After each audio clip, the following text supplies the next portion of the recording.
Good evening, everyone. We're about to get started. First, we're going to have a pledge of allegiance by Pastor Gary Morris, followed by, a prayer by Pastor Gary Morris, followed by the pledge of allegiance.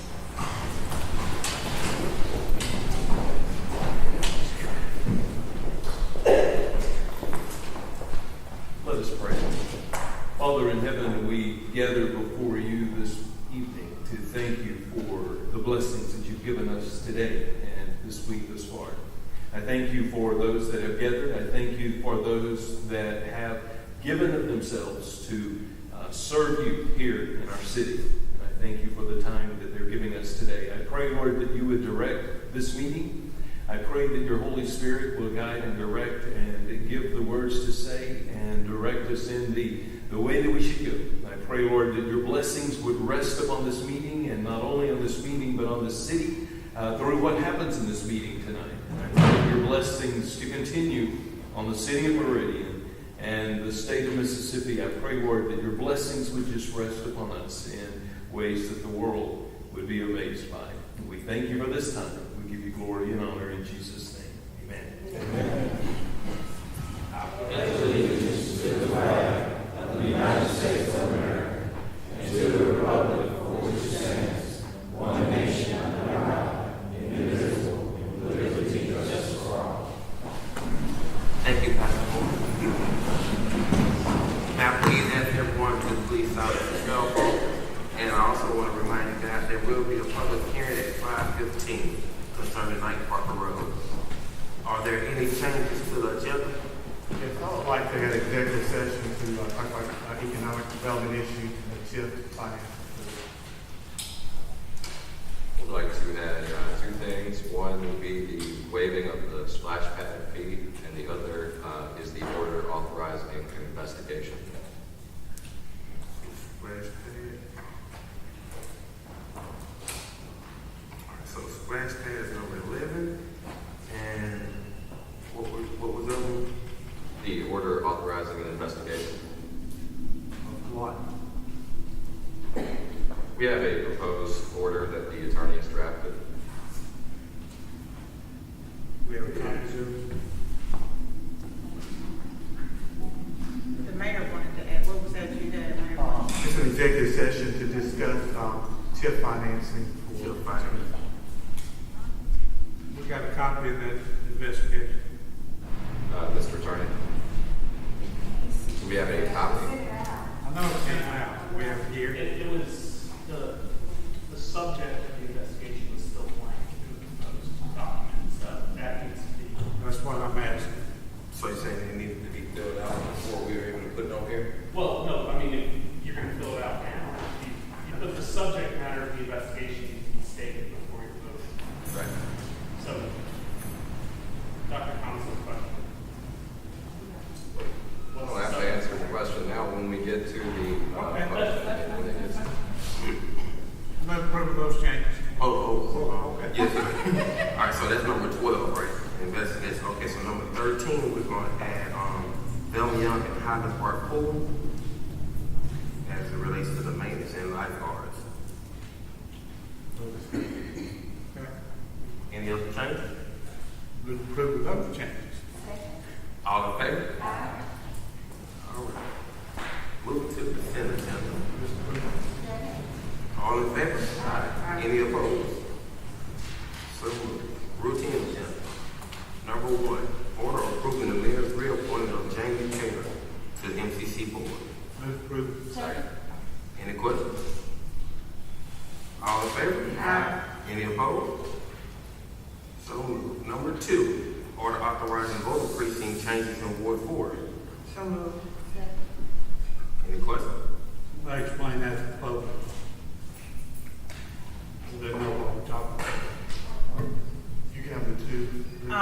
We were notified that First Baptist Church, it's my understanding that they no longer want to participate in the being a voter precinct. Prince of Peace Church stepped up and the election commissioners went out, viewed the facility. It does work. Parking is good. The facility works. And they agreed to be a voting precinct.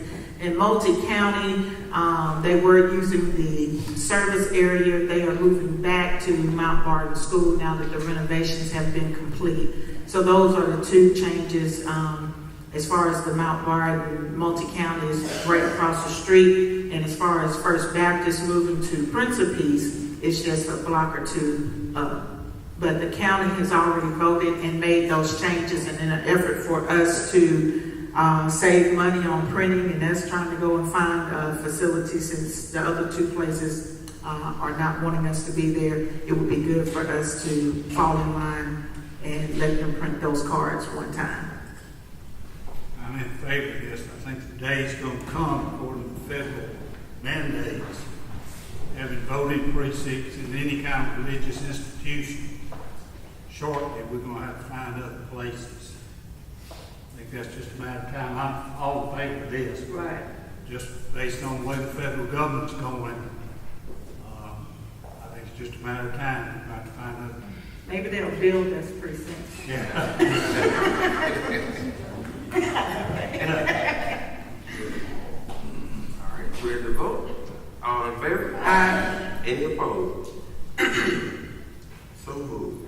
Number 3, order authorizing memorandum of understanding with the Mississippi Department of Mental Health for medication safe box drawer. Second. Any questions? Yes, the matter.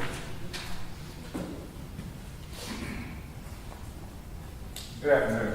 Good afternoon. This is basically a MOU with the Mississippi Department of Mental Health. It allows us to place a medication drop box at the Meridian Police Department. As you know, we have twice a year prescription drop off at the pain clinic and one at the mall. This will give our citizens 24/7 access to drop off medication that they're no longer using or loved one passed away or whatever they need to just get away, give it away or get rid of it. We have checks and balances in place at the police department.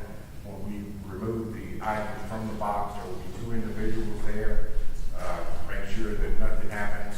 They will weigh the contents and then package it to be delivered to the Mississippi Bureau of Narcotics for destruction.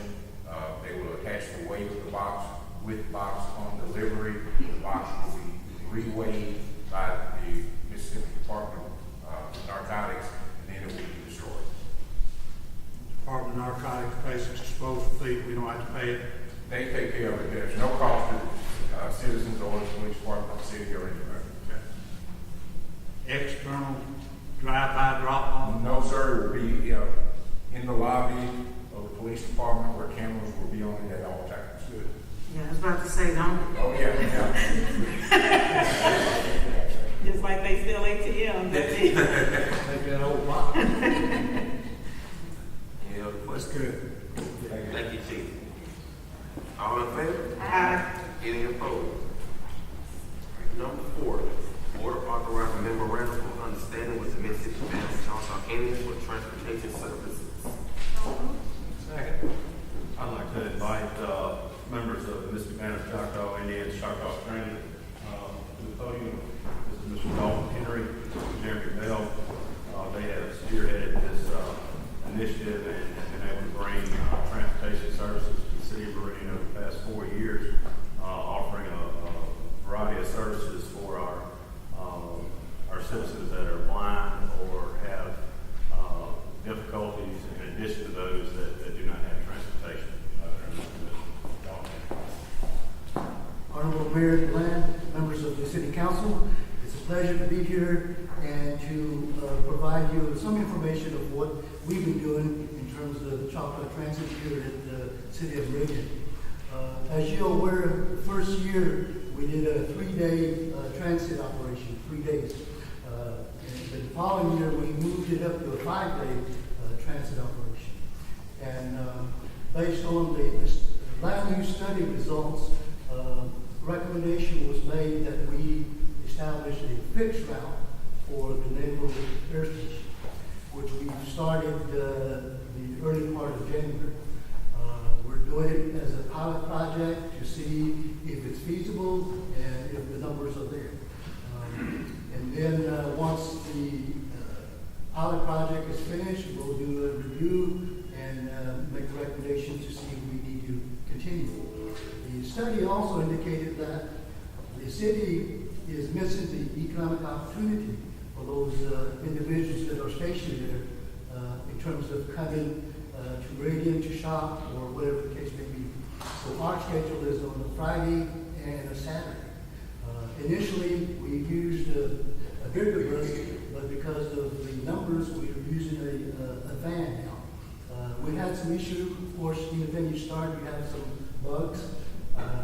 We were not allowed to be inside of the compound, so we worked with the commander and worked things out. We had our drivers be cleared for security and all of that, so we're now finally getting our vehicles onto the compound to pick up the students. In terms of numbers, my assistant director, Mr. Bell, who oversees the operation, can give you more information on the numbers. Ladies and gentlemen of the council, my name is Chairman Bell, I'm the assistant director of Choctaw Transit. We have seen last year we had we went up to 8,000 people that we've been carrying. Most of the folks that we've been getting are dialysis patients. They had some that could not get to their regular chair times, so we've been seeing a striking upgrade. It used to be just one, but now we're getting about 4, and now we're getting more requests for transportation. I know there's some days at holidays we're closed, but we will send a bus up here because we want to make sure that those KCI patients get to their chair time. We have seen some great moves forward.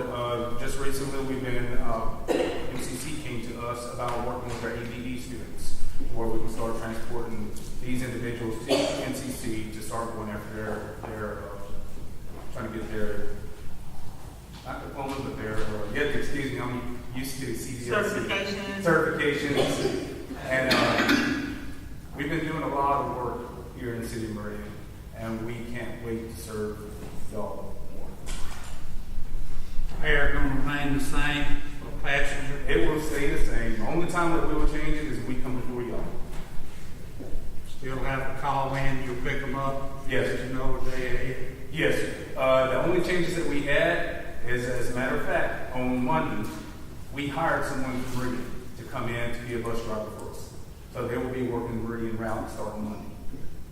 So that was in partnership with Wind Center. Will that make 3 people that work for you guys, or is it still going to be 2? It's still, we still have, it's going to be 1 from Meridian here, but we still have 3 drivers up here. And then we have a dispatcher. But as time goes on, we are looking for a second Meridian driver as well. And that's why Ms.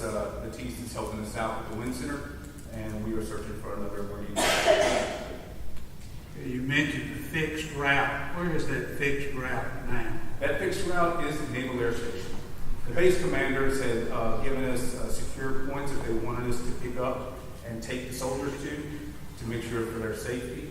And so whatever they decided upon, we decided we build a route exactly to their specifications. At some point, I hope we can get a around town route that constantly flows. We want people to come to the museums and theaters and parking garage. And I know we don't have it right now, but at some point, I think we need that, particularly with our one-way streets. People have trouble driving. So if we have a around town type of hospitals downtown, I think it would help if y'all would look at what it would cost. Yes, sir. Just letting you know, during July, we do help out with the 4th of July event at the Eagle Lakes. We send our drivers in to come in to transport people from the Eagle Lakes area to the location, to the Eagle Lakes Reservoir area. We come in and we help out. Whenever tourism needs our help, we're here. Does this explain the route design and who's responsible for that? I know you said something about the city is responsible for 20% reimbursement. We handle the route design, but in the original MOU they had put on there, it was like for installation and removal. But we have not charged after that first time we got the buses on there. So those racks have been on for about 2-3 years. And so it hasn't been charged or anything. Those Mr. McAllister, in the past, has the city explored any alternatives that might be more cost effective? We did. Before we engaged with Mr. Banner Choctaw Indians Choctaw Transit, we had looked at the previous service that was provided. That service was a fixed route service where success was gauged by the amount of miles driven. Here with this service, success is gauged by how many rides are given and how many people are utilizing the service. The service that we currently have is the most cost-efficient way to bring transit services to the city of Meridian. Just on the startup cost of going back to the way the city of Meridian used to have a service where you had fixed routes, multiple buses, multiple employees, with the fuel costs, maintenance costs, it was a lot higher cost than we currently have. Being able to contract out with these gentlemen and their organization has been a blessing to the city of Meridian, and it is a well-utilized service by those that need it. I'm not against this service, but I mean, when I look at the cost, I have to wonder if there is a more cost-effective way of doing this, especially with modern forms of transportation, or even something like the Meridian taxi service, if we were to subsidize that. I'm in favor, if I could get a second, of putting a 30-day wait on this so we could explore other options. But regardless, I'm not openly opposed to this. I just think that there may be other opportunities out there. One of the other things, because I asked the same question at the agenda meeting, and one of the things that was brought out, what makes this a little bit more attractive for us is that the liability, the maintenance, all of that stuff is on them. And the cost has gone up from where we originally started, but they have put more days in and things of that nature.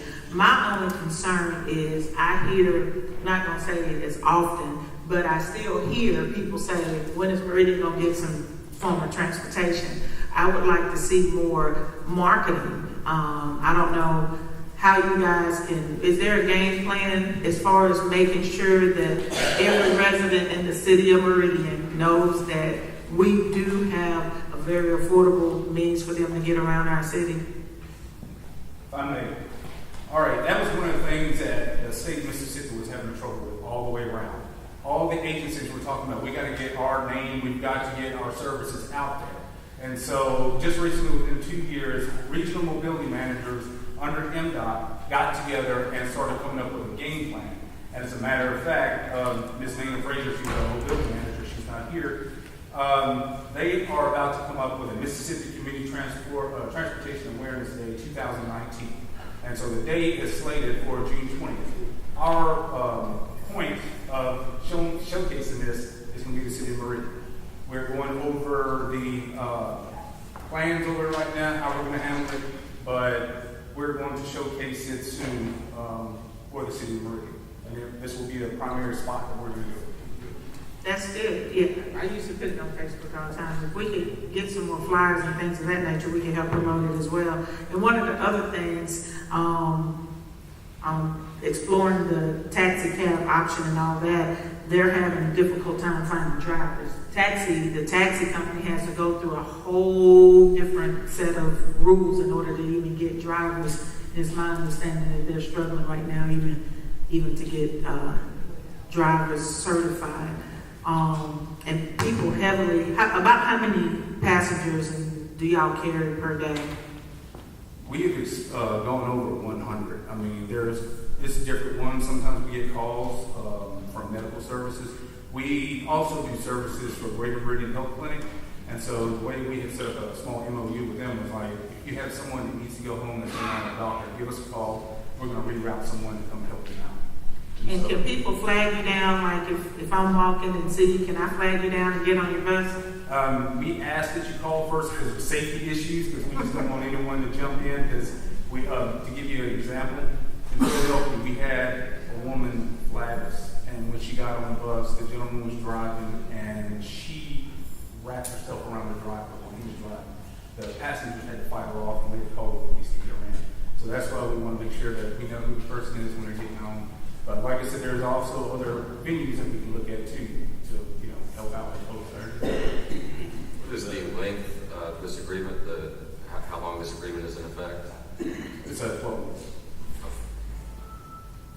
And you said the launch date for the marketing piece is June. It's tentative for June 20th. Councilman Houston, when I spoke with you, it didn't say that was prior to now to tackle. So, Right. Yeah, to excuse us. Ms. Fraser. I mean, that makes sense. I mean, that's fine. But if we could all work together, I guess, just to, really push, because there are a lot of people that, don't really know that this program exists, or they think it's just for certain people, when, Fanny could get on there,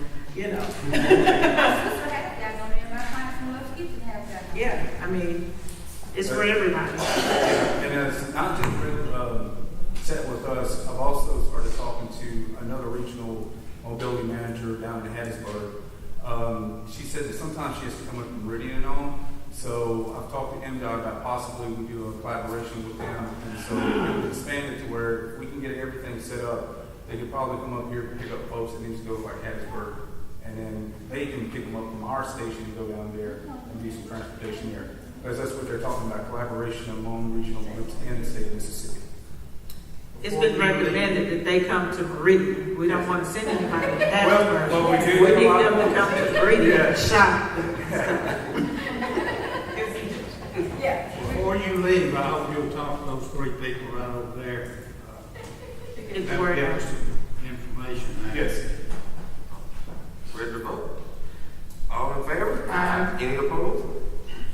All right, so we are a few minutes behind, but we're going to go to the public hearing. Move we open the hearing. All in favor? Aye. Any opposed? All right. Did everyone who want to talk on this list here, did you guys sign up for it? If you have not, please let me know. For night work. Public hearing. Yes, sir.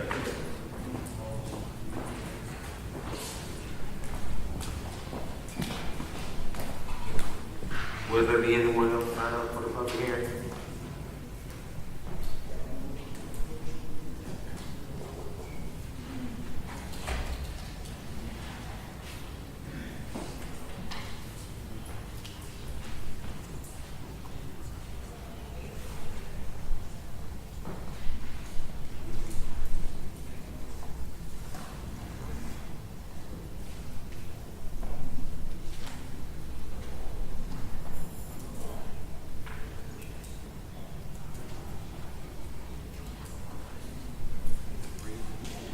Thank you. All right, so first up, I have Geraldine Knight. Good morning. Well, good evening. Come on. Come on. Hey, I'm so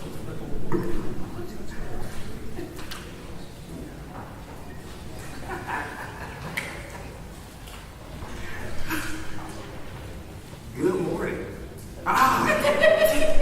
Good evening. We're nervous too. Our spokesperson got sick at the last minute, so I'm gonna try to do this. My name's Geraldine Knight. The road was named after my husband's family. I've lived there nearly 30 years. He's lived there all his life. His family's been there. And we just have a concern with the zone. We are kind of a forgotten community. We never complain or anything. We just, try to, stay to ourselves and help people in our community. And then it was called to our attention several months ago that on Highway 11, does anybody know where Night Parker Road is right out? No. Okay, that's what we're trying to say. It's right out on Highway 11 and 80. The landowner that's wanting this zone has 40 acres on Highway 11 and 80. Okay, we live on Night Parker Road, a narrow road, no lines.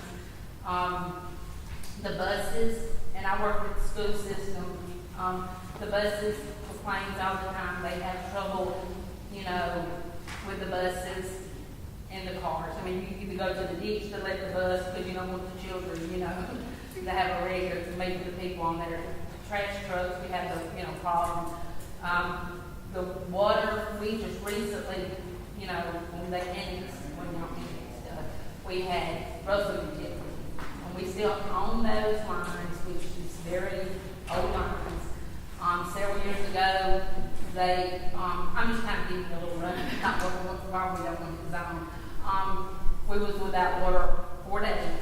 We didn't complain, and I had to get out and help the people find the lines, because it was, they weren't familiar with the Russell lines out that way. So they never complained there. We have no sewage being in the city. We was promised that several 10 or 15 years ago. We have no sewage. We all have the personal tanks.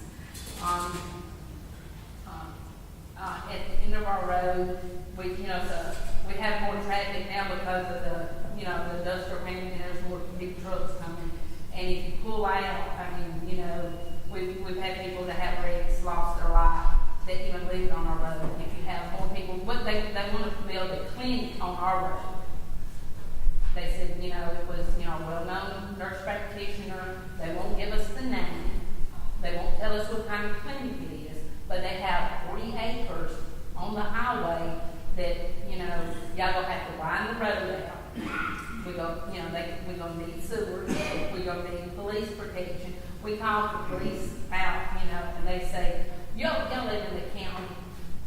And I have to explain, no, you're telling them, no, we need your help, and stuff like that. We never complain with the chief or anything, we just let it ride. And that's what we're today, asking your help, because, like I said, there's a house behind the land they want to zone, want to put the little, and we won't, we don't have anything against things going on in Meridian. We want it to be better. We want things like the industrial park and everything. But why would you put a clinic on our little narrow road when you have all the other road on the highway? And the landowner said one time that on the highway somebody wanted to put a bar down, like a nightclub, but he was against that, because he would have to pass it going home because he lives down the highway. And who's going to put a bar down there when you got the highway patrol here and a church on the other side? Why would you do that? And why would and then if you put a clinic on our road, we have elderly people that live there. And, they're afraid that if you widen the road, it's going to take their little lane, because they're right on the road anyway. And we had a bridge out, which I fixed the bridge, but it's still no pavement, still dirt and everything. We never complain, but we're here today asking y'all to help us not to zone this 14 acres or whatever they want, for commercial, which if you got the industrial park coming up the highway, he could sell this land, each land, if he sold 1 acre to somebody to build a house, look at all the money that you make off, property taxes and stuff like that from them, and then that would be houses. We just had a house up our street to sell 2 weeks ago because they like the neighborhood, because it's a quiet neighborhood. And they want to put a clinic and a small playground, so we're going to have extra police protection. If you put a clinic in a small, quiet area, people will say, oh, that's, what kind of clinic is it? And you're going to have more people, trying to look at the, come out there, and if it's a clinic for elderly or small kids or whatever, it's going to be hard for them to come up our road, and then you're going to have to put a stop sign. I mean, if you got to stop, you got to put a red light, a flashing light. That's going to cost the city money, and sewer. We're happy with put sewer. That's fine. No sewage, and widen the road and everything. That's why we don't need it out there. When you got commercial land on the highway, which it wasn't bothering anything. I'm sorry. Let's know where you find. And he came out about a couple weeks ago, and he Mr. Thompson, I'm sorry. He was up there, and the roads are narrow. It's hard now for 2 cars to get there. We have no center line, and it's kind of. And the roads are narrow.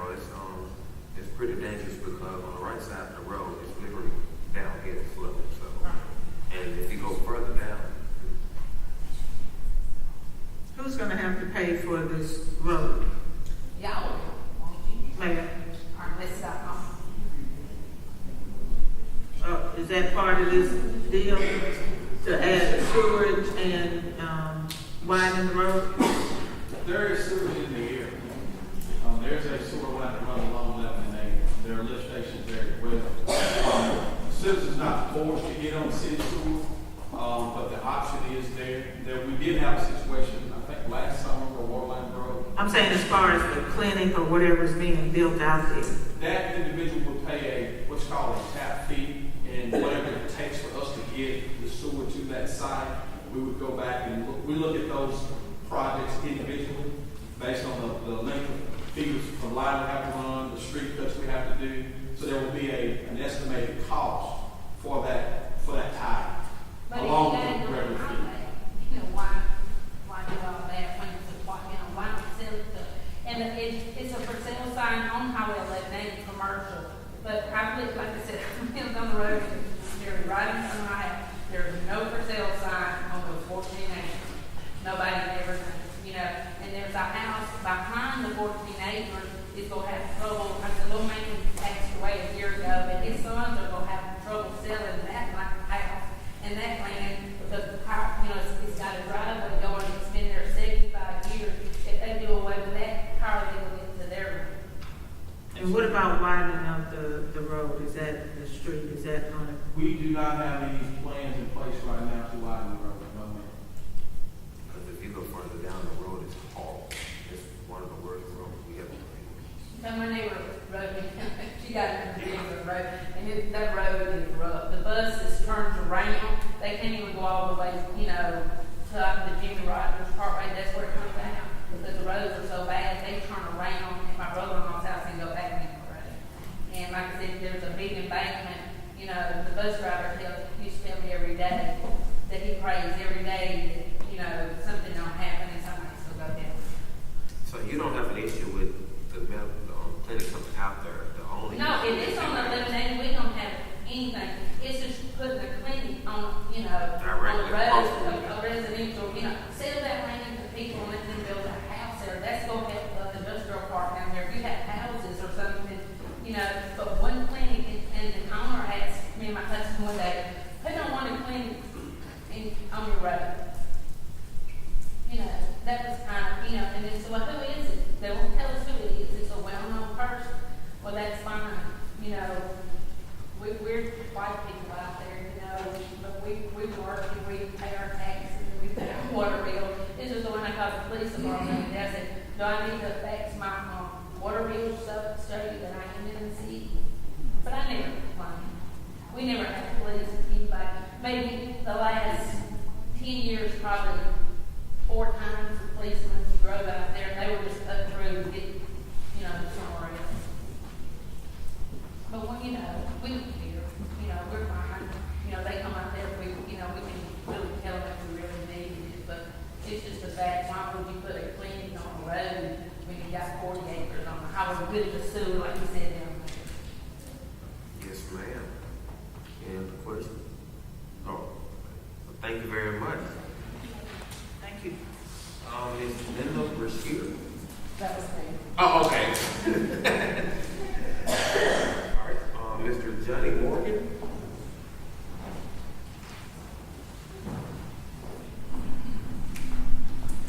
How are you? Pretty good, how are you? Well, thank you. I'll give you some history. I'm here representing Morgan Massey Properties. It's my dad Ralph Morgan and Mr. Ronnie Massey own this property together and have since 1996. This is some of the property that was annexed in when the industrial park was put out at the Malone Ranch area. At the time of the annexation, this was originally all zoned B4.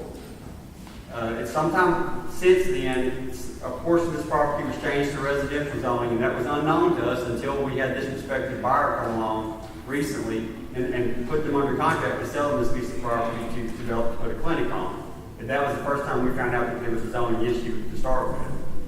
As far as, we came before the planning commission a few weeks ago, and they approved our request for the rezoning, so that we met all the requirements, that there was really no reason not to rezone this. Basically, the only issue is the neighbors out there don't want anything about it. They don't want any additional traffic on the road, whether it's business or residential or any other kind. This piece of property That whole area that's on residential has not had any new development since the time it was rezoned residential, and just probably won't have any new residential development in the foreseeable future. This is the first potential client that we've had interested in this piece of property. They're interested in a type of clinic that requires some type of privacy. This property is off of Highway 80 about several hundred feet anyway, where it starts at, and it's not going to be a high traffic type clinic, so the impact is going to be minimal. And this is the first development we've seen in this area. We think it would be very beneficial to the whole area to get something out there. And like I said, the zoning board agreed with us. They already did approve this when we came before them, and it was appealed to the city council. Have you tried to sell this property to any of the homeowners out there? No, we've not shown any interest in it. They've known it's been for sale since we've had it. Did you ever put a for sale sign up to let someone know that it was? There's a for sale sign on the front on Highway 80. It has been there for probably 10 years. And do it have to specifically be up there at the top of the hill? If you guys have 40 acres, why not use the other side? We have 30 acres actually, and the way that it's shaped, the bottom part has already been spread out and built like the building pad for a large scale commercial type property or trucking type. This particular piece of property is up on top of a hill. It does not lend itself well to a large scale commercial type development. It's actually perfect for what some type of small business or small clinic. And also, when we were before the zoning board, we had requested before rezoning, we compromised, and I think we agreed to a B2, which would still accommodate this type of business. Are there pictures of, Dr. Reddy, do you have pictures or something so we can get some type of visual of where this location that we are having to make a decision on? It was in the back, I don't know. Yeah, colors are, yeah. You have color.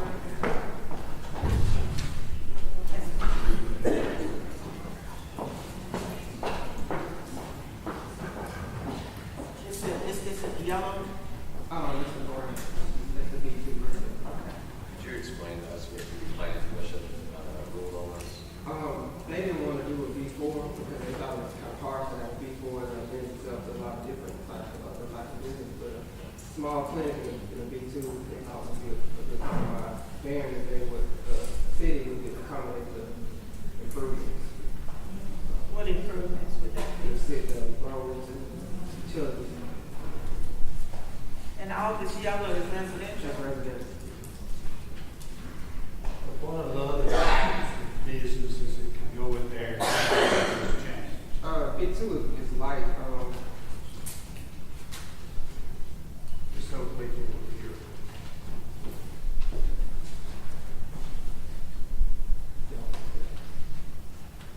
So that's what we're trying to change it to a B2? Yeah.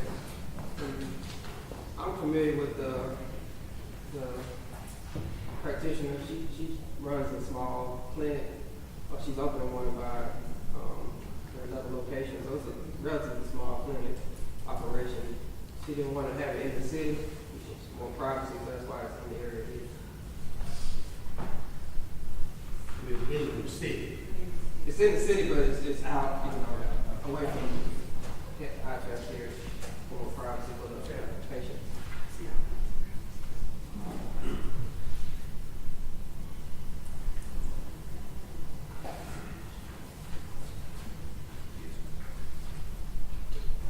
But the B4 would allow a lot of different types of. This limits the type of business that it could ever be.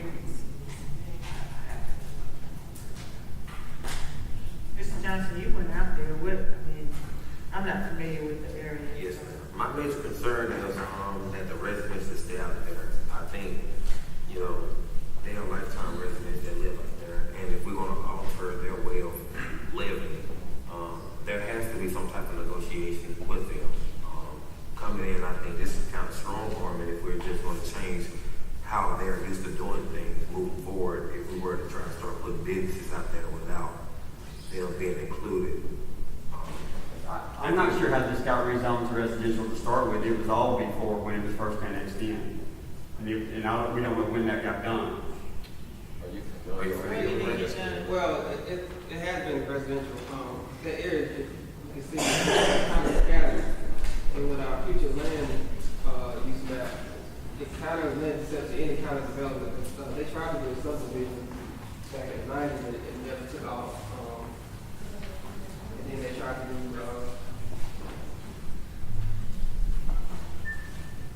another type of business back in 1996, and nothing ever happened. So pretty much, you know, zoning is anything that can spearhead any kind of development is what we're in favor of. So there's, you know, that area has a residential for, you know. But you understand that it is rezoned and you need sewage and all that stuff, you'd have to pay for it. Yes.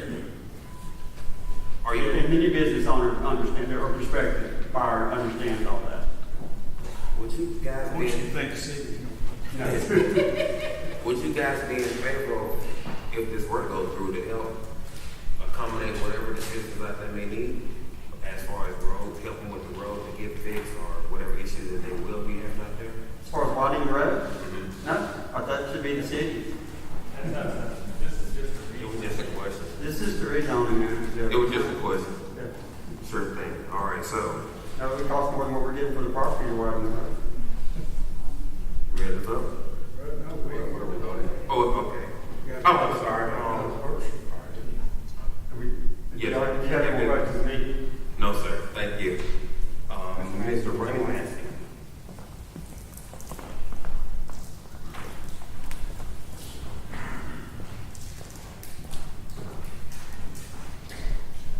And I just had, I couldn't hear everything that Johnny Ralph was saying. I can't hear real good, but I just wanted to add that piece of property that we talking about, all that's separating it and the piece of property that the county is spending millions of dollars on right now, all that's separating is Highway 45 bypass. If the city wants to grow, I don't know how in the world they not want to grow with that this piece of property to it, because I don't know how it would hurt anything. It's right there on the highway. I live 4 miles from it, and you know, I don't know nothing. In fact, we already got, I've had money down on that piece of property before I knew anything about the way it was owned. All years ago it was owned. When I bought it, it was on all commercial, say so. But I've had a lady want to build nurses. She's a practical nurse, and she want to build a nurse just as quick as we get this cleared up, only 17 acres there. So I really don't know how this is going to hurt anything. I can't say now, but I do know that if the city wants to grow, and I'm talking about the road there, if the road is, that's not our responsibility, that's the city, I don't know that. I'd be happy to answer any questions that anybody might have, any of you folks might have on. Have you spoke with any of the residents that live out there? Have you spoke with any of the residents that live out there? I'm sorry, I'm gonna get closer. Yes, sir. That's fine. Have you spoken with any of the residents that live out there along Dyke Park Road? Have I contacted any of them? Yes, sir. No, I have not. I have not. Being honest with you, I was against the rules of they know this, what's coming up, and I'm here for what's coming up. I you know, look for the I'm going to be hurt. Yes, sir. Thank you. Any other part? Thank you.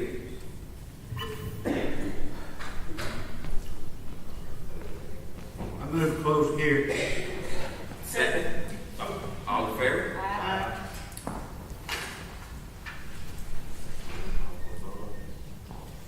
I don't suggest we don't take any action right now. I think there are too many questions, too many people up here.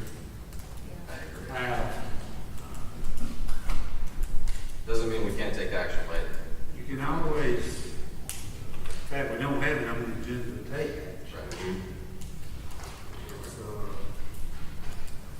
So, no action is taken. 5 more people. I think we put it on the next agenda, next meeting. unless y'all are under a major time thing with your contract with your buyer. Now, Johnny, y'all, Yes, sir, actually, it's currently on hold. We've actually extended the contract now, but it's our understanding that once the zoning commission approves it, unless the city council changes that, it should be a done deal. Is that all right? That's correct, so we're gonna have to go up to date with it. Is that correct, Mr. Attorney? I mean, it just needs to be added. If you're gonna take action on it, it needs to be added to the agenda. I mean, the appeal is taken, the council needs to I think, I'd like to go out there myself and see the area and see, I just don't, I'm not familiar with it. I'd like to have a better understanding of what's actually going on and the impact it would have on that particular community. if you vote right now, it's going to be voted down. I'm in favor of waiting 2 weeks. And during that time, will you guys reach out to some of the citizens that live out there? I think it'll be more beneficial for you guys, because right now I stand as a no. So I think. What are we supposed to reach out? We've had conversations with them. They're very close to eating and coming out there. What are our conversations supposed to be? Yes, ma'am. We haven't heard a word from nobody. Thank you. We just seen a sign at the end of the road saying, the settlement company. And Mr. Massey stopped by my house and just, you know, he was going to ask, why don't you want to clean in the community? We want development in Meridian. We just don't want the clinic down our road when they have the whole highway that they can do anything in there. You know, sell that for people to buy it. They never asked anybody, there never was a sign on those pictures saying for sale. Yes. It's just the one on the highway with commercial. They never put a sign on it. We posted, did the city post a sign saying this was coming up? Yeah, at the zoning. Yeah. Why they voted for it. A lot of people, and Mr. Reagan vouched for this, right? They voted because they said it needs to go to city council because it's too much work, you know, with the city's supposed to have the wide roads, put the red lights and stuff out there. I just want to make sure the city has put up a sign they're supposed to put up. We did that. It was put up at the zoning, and we went to the zoning, and, you know, even the zoning people came out and looked at it, and they even told me that that was a rough road, so they could make the decision, so they voted to go ahead and get the zoning, and for us to appeal it, to bring it to y'all. Okay. That's what we call Mr. Johnson, and ask him to come out and look at it. Yes, ma'am. What's the, We're just trying to several, you know, help the little people that's gonna have to go by there every day. They're scared enough to pull out on the highway, man.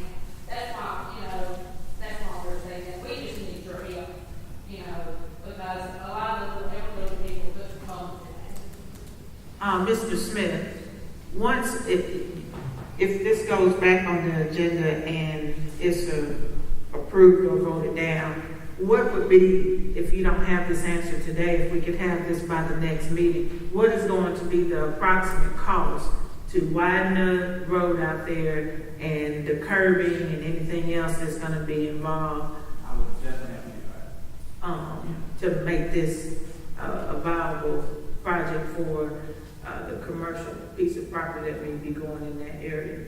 Because commercial facilities are going to have different needs than residential. It depends on what we're talking about. I'm like him, kind of in the dark to make that type of determination. Since I don't know the traffic volume. Those are kind of things, if we could find that out, because it's been said at least 2 times today that it's going to be the responsibility of the city. And I think before we vote on something like that, I'd like to know what those costs entail, if it's going to be the responsibility of the city. Doing anything with the project is not what's on the agenda here. Right, that's still information I would like to know, because it will be on the agenda probably later on. But what we're considering is the rezoning, not what's going to happen once it's rezoned. This is only taking in the appeal from the commission, which decided to rezone it. The other aspects are things that come down the road and are not properly before the council. I don't think we're taking any action today, Mr. Attorney. This is just information I would like to know. Stating for the record. I think that road, regardless of whether it's rezoned or not, the traffic is going to increase tremendously. If that industrial park is developed, you're going to have traffic. If you're trying to avoid traffic, you're going to have it. There's going to be a lot of people use that cut-through road to get to work and away from work. I don't think you'll have a lot of commercial traffic. You're going to have traffic, regardless. So no action is taken. And we are going to put this on at the next council meeting, correct? All right. So do we need to make it part of the record that we're tabling this item to? No, there's no action. Nothing to table. Number 5, order authorizing in-kind donation of trolley use for the Boys and Girls Club celebration of excellence. So moved. Any questions? When and where and why? Good evening, Council.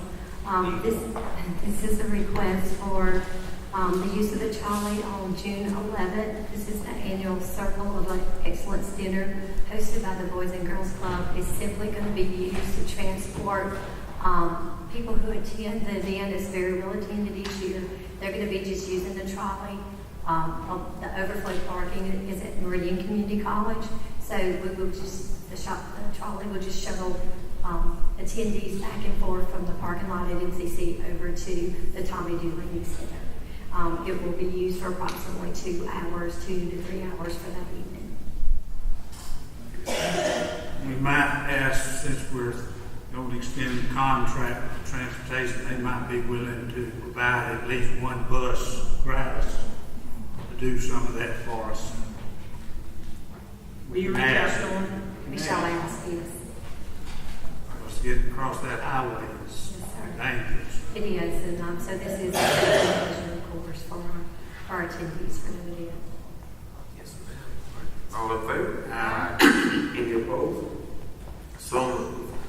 Number 6, order of authorizing acceptance of wholehearted agreement for the storm drainage repair at 6234 14th Avenue, Bill Godfrey, and 6252 14th Avenue, Taylor B. Move approval. Second. Good evening, Council.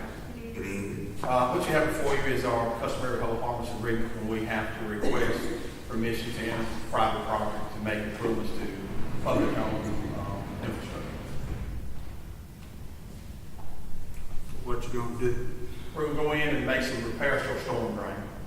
And this storm drain happens to run between the two properties or two homes that's on private property. Can you attempt to clarify under what circumstances the city will do this type of work on private property? There, of course, it's on a case-by-case basis.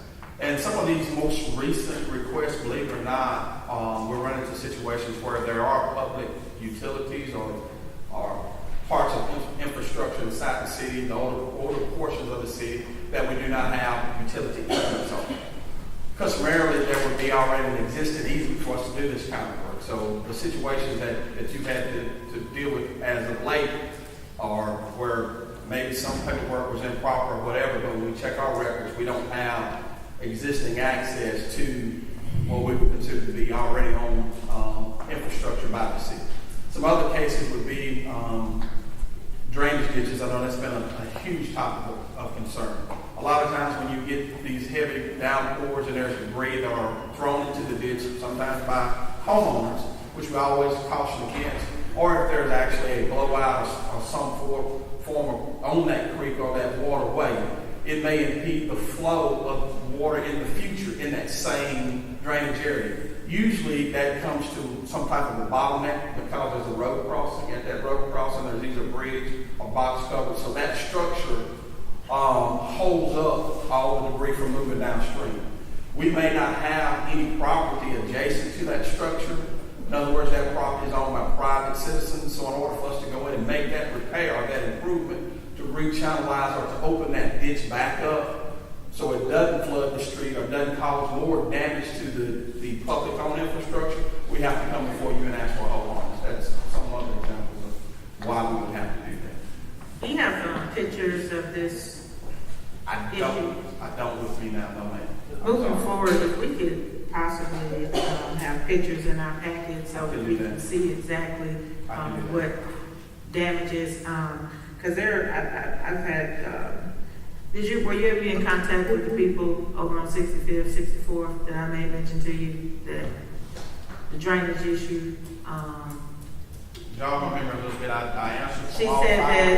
She said that someone had approached her wanting her to sign a hold harmless agreement, but she really didn't understand it, and she's tried to contact you all to get clarification on what that means. Mr. Lloyd actually did speak with her, do you mind? I didn't speak with her, Jeff spoke with her. Okay. And she had a pipe running down between her house, and he spoke with her, and she refused. At that particular time, like I said, she did not know about a whole harmless agreement, and we were going to go back out and explain it to her. And it's been a minute that she said that she's called and want to get an understanding, because she's willing now. I did go out one day to look for her, and she wasn't home. Okay. So I'll go out again. Okay. I'll resend that. I've sent the phone number. I'll resend the number. And we do call, I've called back just the other day, I had a call later back, and didn't get it, left a voicemail and hadn't heard back from her, so. And we move on to the next one because there's, of course, a long list of people we're trying to get in touch with. Yes, you did. Yeah, if we can have pictures, that would be good so that we can kind of see exactly what you all see. Okay. This is a public drainage facility. We're just asking to get on private property. To improve that public drainage infrastructure. What's wrong with private drainage? The pipes are actually separated. It's what we call a cave.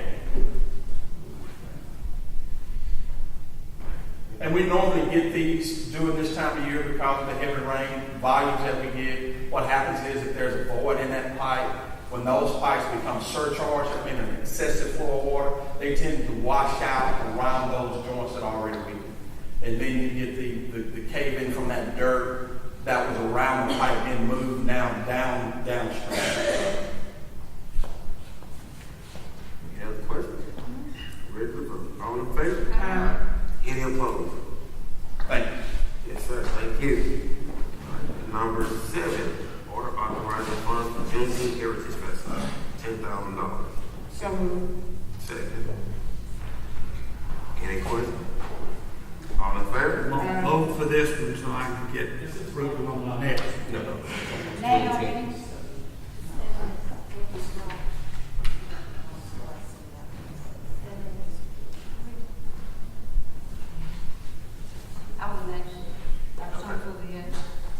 So, Was there an issue, Ms. Jordan? I think he had the wrong agenda. Okay. Okay. All right, so, Ms. Fanning, the rest is it. All right. Number 8, order authorizing funds for the 4th of July celebration of $15,000. Move approval. Second. Any questions? All in favor? Aye. Aye. Aye. 4-1. Number 9, resolution to proceed with the capital improvement revolving loan program application improvement to an access road leading to the industrial industry. Move approval. Any questions? All in favor? Aye. Any opposed? So moved. I didn't even get the next. We're good. I mean, we'll open the mic back up for you. Number 10, claims docket, section 1, payroll. So moved. Second. All in favor? Aye. Any opposed? Nay. Number section 2, mandatory and operational items. So moved. Second. All in favor? Aye. Any opposed? Nay. Number 11, splash pad for Highland Park. So moved. Will we move? Yeah, what exactly is? Wait, I'm sorry. Did we, I know we talked about this in the work session. thought there was some information. Was there some information we supposed to get back? We had requested a list of the expenses and a list of the revenue that's brought in from that fee so we could get an idea of how much we're losing and how much we're spending here. We did not get that information, but here we are. So I don't know. So they would, whatever they pay for the pool would also give them access to the splash pad, is basically what we're saying? They just go to the splash pad when they want and never pay. Well, my understanding. Yes. Good afternoon, Councilman. Good afternoon. That is correct, Dr. Thomas. The fee to enter Highland Park Pool also gets you access to the splash pad. What we're voting on here is just do away with the fee for the splash pad.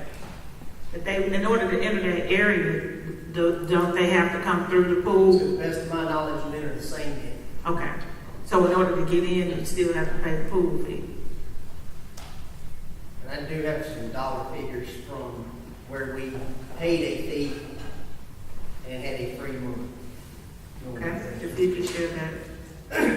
For the month of June, and we took in 2017 $3,562. In the year of 18, we took in $3,848. That was 2017. Okay, what, 2017, I'm sorry, 2017? Yes, ma'am. 2017, $3,562. Okay. 2018, $3,848. That was no free, no waiving of fees. 2019, I apologize. These are all 2018 numbers. During the month of July, when we waived the fees in 2018, they took in 18, they took in $459. In 17, again in July, when we did not waive the fee, $2,451. So we have 1 month out of those 4 months and those 2 years that we waived the fee one time, and it was a reduction down to $459. It seemed like we had discussed maybe having a free day, free Fridays or something was going to be a little bit more feasible and a little less taxing on the Parks and Rec department. Is that not? Yes, ma'am. When we have a free day, the volume increases. Now, the volume is also limited to the number of lifeguards that are on duty. So when we have free days, there's a wait period. So we have to rotate individuals through the pool as you choose to leave. If you choose to stay the entire time the pool is open, nobody on the waiting gets time to enter. We have come up with a suggestion, and we've been doing some preliminary dates. If we do have the opportunity to open both pools, to look at, of course, Highland Park Pool will be open for 2 months. The Magnolia Bellevue Pool will be open for 1 month. We're looking at probably 2 free days, possibly at Magnolia Bellevue, and 4 days for the Highland Park Pool. And those days, we would suggest not be on a Saturday due to the fact that Monday through Friday is a better time to have our city employees present, an adult city employee, not a teenage lifeguard, to help manage that influx of children. So at what age does a child need an adult supervisor with them? At the Highland Park Pool, I believe that minimum age is 6. Which would be everyone. Pretty much everyone. So help me understand the difference between the pool fee and the splash pad fee. If someone's wanting to go to the splash pad, but people who pay for the pool fee have access to the splash pad, it's the same fee. You can get both the splash pad, the baby pool or the kiddie pool, and the regular pool, all for the same fee. If we waive the fee, we would have to come up with some type of armband system that would only get you access to the splash pad. But it's possible. I'm not saying it isn't possible. I'm just saying that there would have to be some things changed in order to separate those individuals. I come in and I'm wanting to go to the splash pad for free. How do I monitor those individuals not just coming on into the pool? We would have to come up with a system. Yes. Not saying it's not doable. No, I understand. It would take a system and would probably be an extra expense to come up with an armband or some kind of marking to single those people out and keep them solely in this way. Is there a time limit? Time limit for Yeah. those. If I pay my fee, It's an all-day fee. if I pay my fee, and I'm a parent and I have a 7-year-old, for $5 I can have all day free daycare. I wouldn't say that is right. I mean, that's what it amounts to. And the city's gonna pay for the daycare. Those pools and splash pad are open 6 days a week, Monday through Saturday, 1 to 5, and they're open. The Highland Park splash pad area is open for 2 months, and there's a potential for the Belmont and Magnolia pools to be open for 1 month.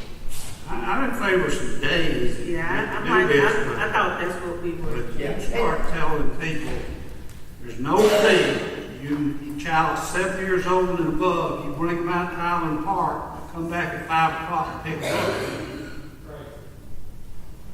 I have a real problem with that. I'm not sure 7-year-olds need to be left someplace like that. Then if you do that, perhaps the Department of Health is going to get into the aspect of not just lifeguards, but background checks and a lot of other things if you're providing child care for 4 to 5 hours a day. Then you're going to run into the problem if a parent wants to come in with them in daycare facilities, they have to have a security clearance to even come in. That's my concern with doing this kind of stuff. I mean, it sounds real nice, sounds like a good thing, but with all the regulations now on taking care of children, it's you know, if you got one under 7 or 6 or whatever it is, the parent wants to come in with them, they're going to stay there 4 or 5 hours. At a daycare facility, that parent has to go through a security clearance with the police department, background check. This thing opens up a lot of things. It sounds real easy, it sounds real nice, but the ramifications are significant. The staff report. Even with them paying, I think we possibly need to do that. The Parks and Recreation staff has tried to explain some things to me to make me understand clearly why that splash pad is different from some that have been introduced in the past. These actually have things that can be climbed on, and there can be situations where it can be hazardous if the child were to get on one and fall. There's other things that, you know, that's why it has to be monitored with lifeguards, and they encourage to try to have a staff member over there most of the time to help with these issues. So lifeguards not only do the pool, but they also guard over the splash pad area as well. Yes, I would recommend, just so that we can move this conversation along, I would recommend that we wait for the report that you all are going to present to us on the free days, and then we take action at that time.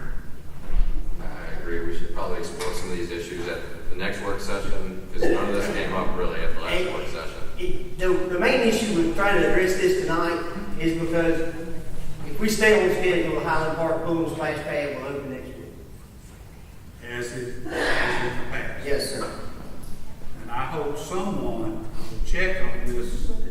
Parents, licensure, background checks, all this kind of stuff. The laws have changed. At the current time, if you have the funds to pay, you're allowed to come in. But the process to limit the number is based on the number of lifeguards on duty and the number of children that can actually be in the pool. I'm not sure we do background checks on our lifeguards, do we? I wouldn't be able to answer that question. They'd be charged. This thing is very complicated when you're dealing with children. They go through the regular employee hiring process. I guess I would do This thing is complicated. I move that we table this item until we get the information regarding the free days, till we get that report, and then we'll make a decision from there. All in favor? Aye. Any opposed? 11 is favor? Number 12 is dealing with the investigation. All right, so moved. We investigate. Need a second. Second. Well, we can't say, we don't know what we're voting on. We have voted, we just come,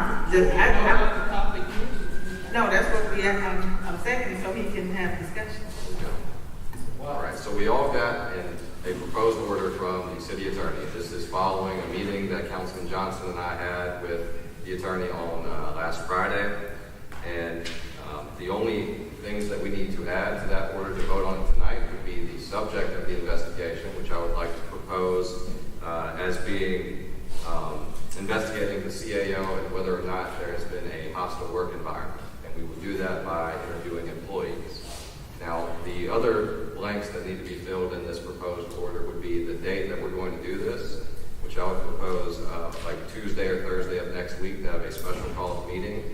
And this will be like a public hearing type format where current or former employees will come forward and speak to us in an open meeting, or they can provide us with written statements or any documents that they would like to provide the council. That's Those be notarized, those statements. according to the state statutes, we don't have the ability to demand a notarized statement, but they could be. They could be. We just can't. We know who it comes from. It's just not admissible in court or anything like that. These statements, it's just for our knowledge. Let's say, so you want to investigate the chief administrative officer to determine if there's a hostile work environment. Right. So what if there is a hostile work environment? Then I Then suppose what? we would hope that the mayor would take the appropriate action as he has made it clear that he is responsible for the CAO. There's no crime to have a hostile work environment. People that don't work think it's hostile.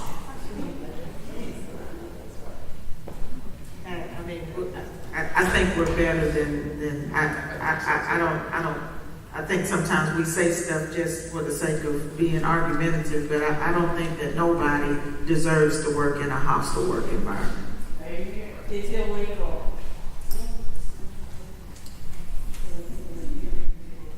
So what's the language? The language that was given to us in an email by the attorney, with the addition that the subject is the CAO and whether or not a hostile work environment exists. As far as the date to conduct this initial hearing, I would propose, again, either Tuesday or Thursday of next week, so that's going to be dependent upon you all's schedule. Have to appear in person during the work day. I assume the mayor's going to let them off to come testify. Well, the council can demand, as a body for these employees to have that opportunity. So any employee who would wish to be here, if it was during working hours, would have that right to be here. As you know, we've gone over and over on this issue, and one thing that I continue to ask my HR department and our EO officer, and I've said to every employee and to you guys, the process we have right now of going through HR, EO, the city attorney's office, and also civil service for any department head, any supervisor that has had an issue with an employee is our civil service process. When you start this process, dealing with what we're about to deal with, the CAO or anyone who is his accusers need to be on that form. Employee X, employee Y, employee Z, and whatever their complaint is, because nothing has gone through our EO office, nothing has gone through our HR department, nothing has gone through our city attorneys from any of these employees that you're alleging has been created a hostile work environment. And the main thing, the most important thing is you still have a civil service commission that needs to listen to those issues. You know, at the end of the day, those things need to be talked about with President Johnson and put on that form so that the person that they're accusing of a hostile work environment gets to be able to address those accusers himself. So that means they're going to have to come in. They're going to have to come in. He's going to get an opportunity to communicate with them the same as you guys are going to get a chance to communicate with him, because they've had 2 or 3 different avenues to go through that still have not been gone through before we get to this process. So let's get move the city forward. And this thing that we're going through with the city has been voted on 2 months ago, but we're still trying to find another process to try to eliminate a person. And it's targeting is what it is, Mr. Lindeman. And at the end of the day, until anyone else becomes the mayor, you know, the department heads begin working under the leading direction of the mayor. But if you have people from 3 to 30, you said last meeting you had at least 30 individuals who want to come up. If you can put those names on that form and they have legitimate complaints, let's go forward with your investigation. But if you don't, let's move the city forward and get past this foolishness. Some of us would like to solve the issues that exist. We know you would prefer that they stay hidden. I am ready for a vote on either the date being the 28th or the 30th. As I said, on that form, you still got to put employee X. The only person who can decide the scope of this investigation is the city council. So we don't have to put anything we don't want on there. Yeah, yes, you do, because I saw the form. That person is still going to have to come up. You still have to provide the names of who you're calling as part of the investigation. Point to me that somewhere in law. All we have to do is say that we're having a meeting next Tuesday or Thursday, and any employee, current or former. This is the document that's on the table right now to be voted on, and it needs to be filled in. So you had a chance over the last 2 days if you wanted to put something else in. This is the document you had in draft. So in the blank where it says employees, you can put any employee, current or former. It doesn't have to be any more complicated than that. Why would you ask former employees to come when they're not even employed with the city?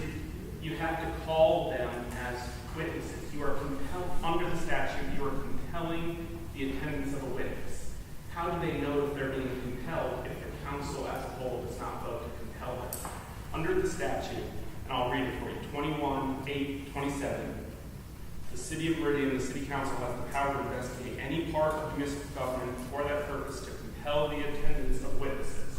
If you're not calling them as an official body, you're not investigating. We are calling any and all employees who would wish to speak to us. So list who you're compelling. That's pretty simple to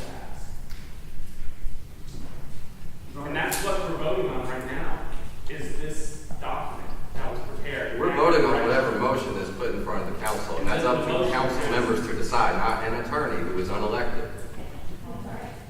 You don't listen to the attorney. I think he went to law school. I believe he did. I think I remember us getting sued over the sale of that old police station, and I told everyone not to vote on that, I don't believe there's another person in the city that just dies that has a law degree other than our attorney. We have been misled before. My concern is that we do have people that have said things regarding the work environment. Me personally, like I've told them, it's hard to fight battles for invisible people. So if we can provide a platform for them to come forward, say whatever it is that they need to say, so that it can be part of the record, and then we move forward from there, and it be an open platform. I'm not in agreement with, just any one person doing one thing, but if we can provide a platform for individuals to come forward, and if it means putting their name on this piece of paper, if they're going to come forward, then I think they just need to come forward so that we can hear what we need to hear, and then try to move forward with this. Otherwise, we're going to be back here in this same place again. But I thought the goal was to provide a platform for employees to come and talk. And if it means just putting their names down, then should there be any action or intimidation or more hostility, it would just validate the point of what's been spoken. That's right, but we have no requirement to put their names on this paper in advance. This is a made-up requirement that was put on paper by the attorney. To me, it's obvious that the administration would prefer to have the names in advance so that they can do what they do best in the next week before the next meeting. It was made by the legislature 21-8-27. And for the purpose of the motion that I would like to vote on, I'm saying that would be any and all employees. Yeah. Do we have any agreement to vote on that with a date of the 28th of May? Not for me.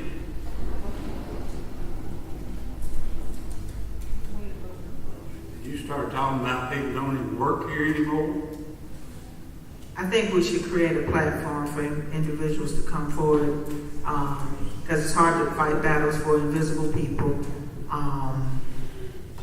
So whatever it is we got to do to make that happen, we either do that today or we just end this whole thing. I believe We that's have a motion. procedure at the present time for any employee To come before that this has a particular, legitimate complaint about their work environment.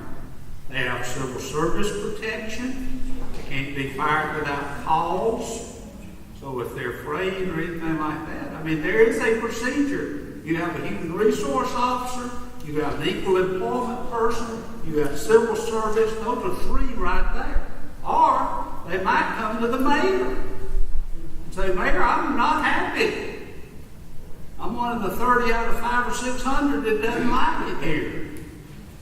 I mean, there is a procedure. I think that the concern, and for whatever reason, certain people choose to believe it doesn't exist, but there is a concern that the lines of communication have been placed in such a way that people are not comfortable with the chain of command. And so, if we have an opportunity to provide yet another platform, I don't understand why this is such a difficult thing. If we all say that we are concerned and we love our employees and we want the best for our employees, I don't understand why this is so hard to provide a way for them to have a platform in an open forum to come forth without fear of intimidation or all this other stuff that's been said. Because me personally, I just want to get down to the truth of the matter.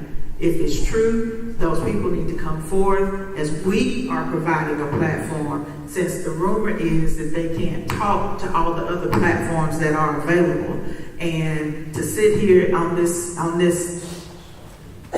dais, if you will, and not allow or not want to entertain our employees. Nobody may show up, but if one shows up, I think we owe that to them to provide this opportunity, provide a platform. And Mr. Lindeman, whatever we have to do to make it happen, if that is the goal, then we need to write the names down and move forward with this or let it go.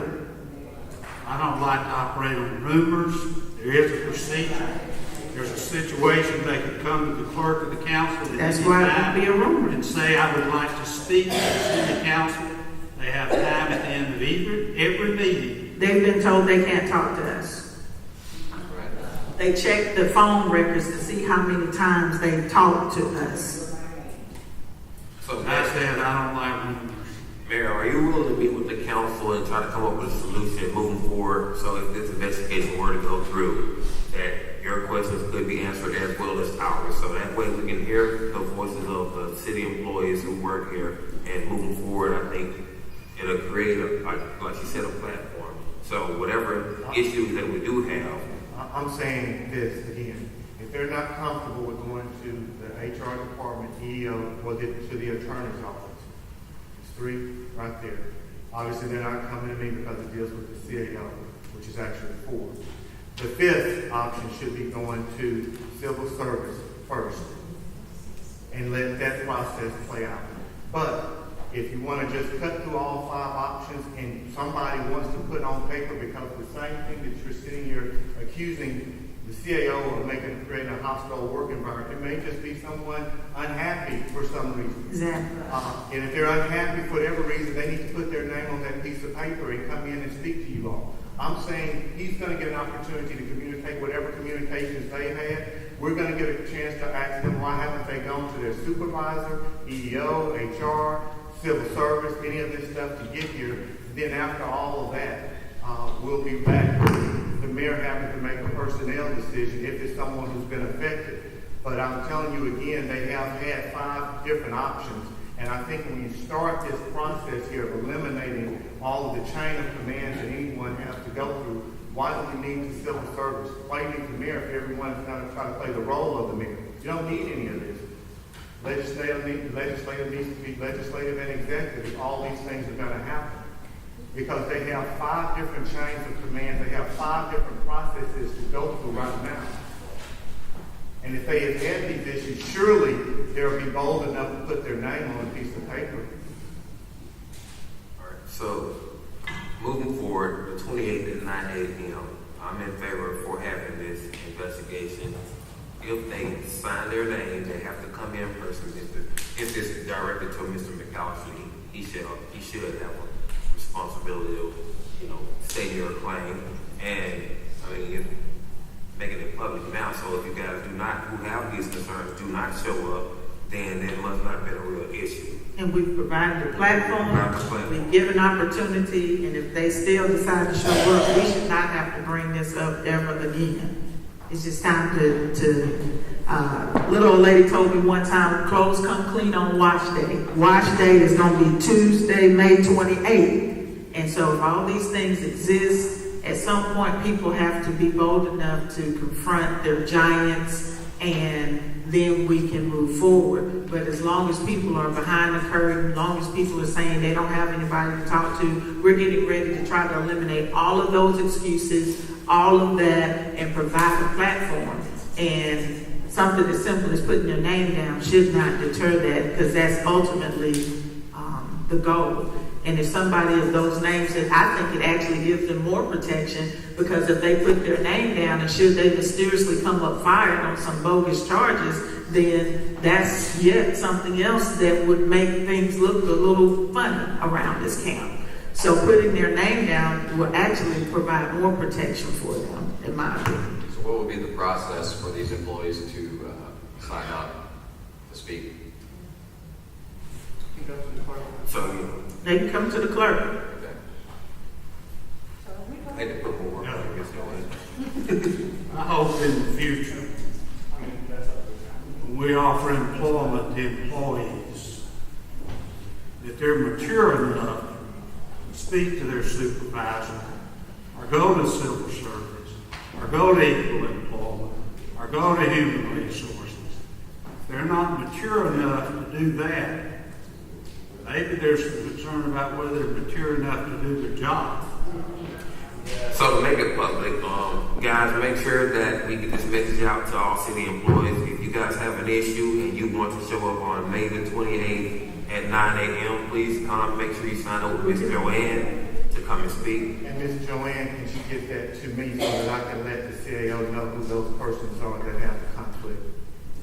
We'll need to show up Tuesday with just people's names. So when they communicate that to you, as soon as you get those names, it's going to be on that hearing or whatever.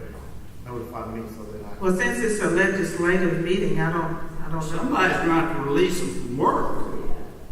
Well, it's been many times. They sit in here all the time. Are they released in? Well, if it's a work group, If they're sitting in here all the time when they should be doing other things, have they been approved at that point? if they are part of a work group, or the police department, or the fire department, there are manning limits that they must have. Mayor, is it fine for them to come in? Yes, no doubt about it. They Thank give you you. the information, Ms. Joanne, just give it to me. Whoever has a complaint or an issue with my CA. Awesome. So I think the deadline, we're gonna say the 27th to sign up. The 27th, make sure you guys sign up if you have something. Is City Hall gonna be open? Is Is City Hall gonna be open? Oh. I'm saying for them, he said the deadline would be Monday. The deadline probably needs to be Friday. So Friday? The 24th? 24th. Monday we're closed. And it is for all 500 employees that are civil service or whatever. It's not for past employees or past department heads. Yeah, but you're talking to people that work here. They're hospital, they left. All right,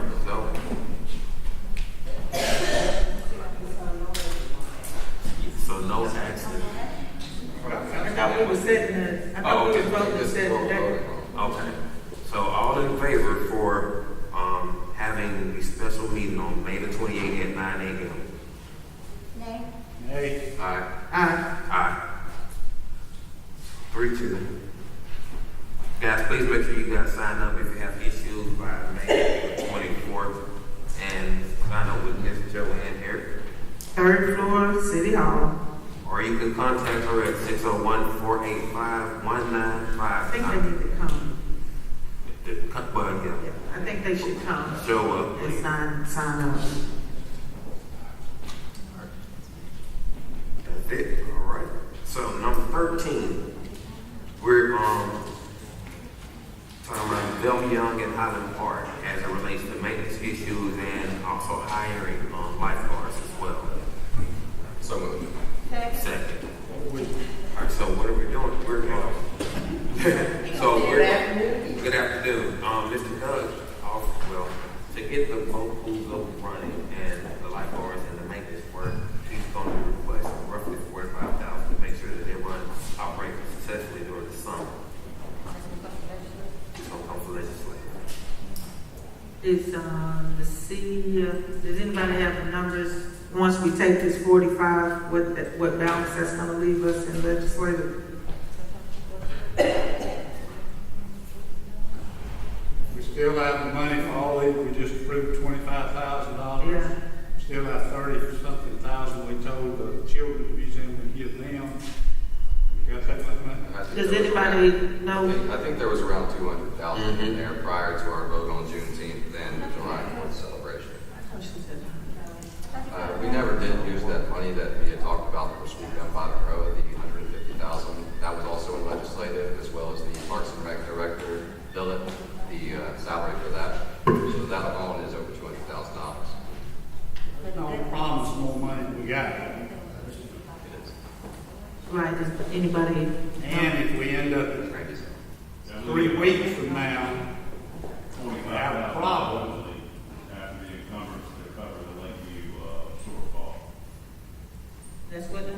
I believe you have 45,000 left after you cover the Lakeview shortfall. And that would be how much?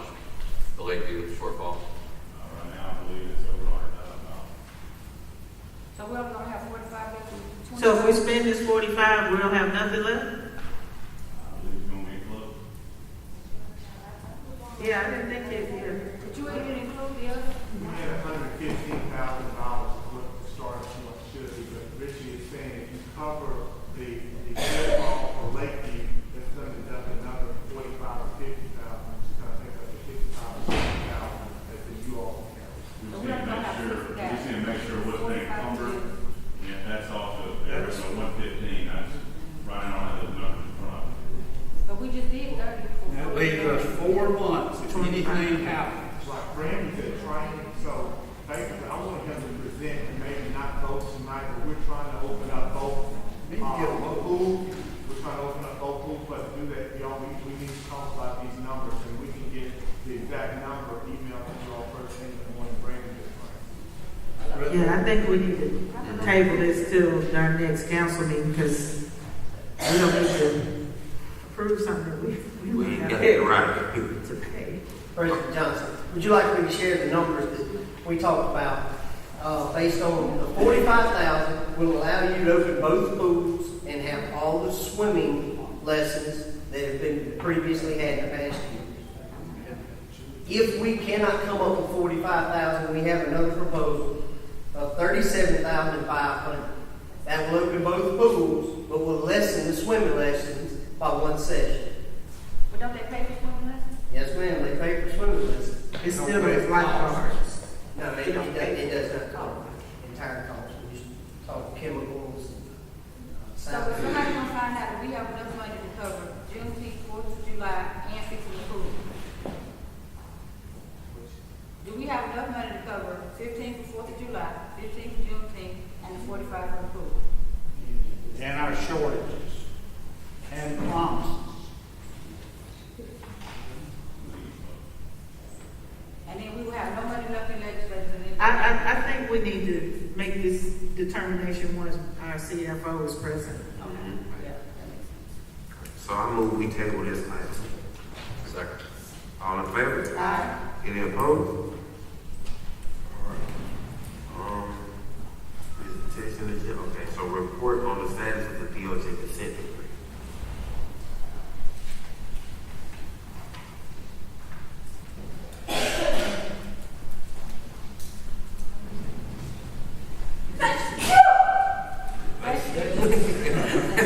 Oh, man.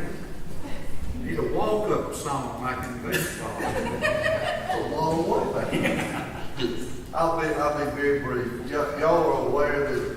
city has been under a consent decree with the Department of Justice for about the last 3.5 years, dealing with the interaction that the police department has with school-based arrests. And basically, the Meridian Police Department has been out of the business of going on campus to make school-based arrests since July of 2011.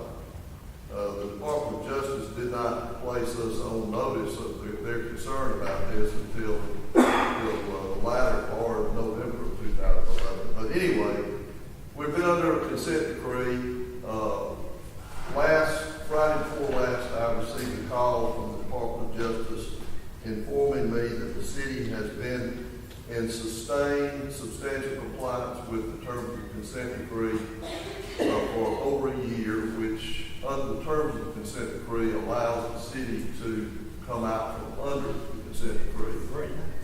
We are crafting a joint motion that the city and the Department of Justice will file in the court, hopefully by next week, that will confirm that everybody agrees that the city is complying and has been in substantial compliance for over a year.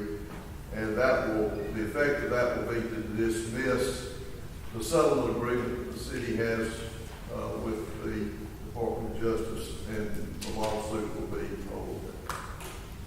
Just wanted to let you know. Good news. Can we have a party?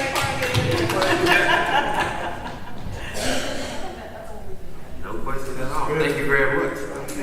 Police done a good job. Thanks, Chief. We're down to the mayor's report. Got the mayor? Yes, sir. All right. Citizens' comments. Ms. Melinda. Ms. Melinda is? Okay. Ms. Loretta.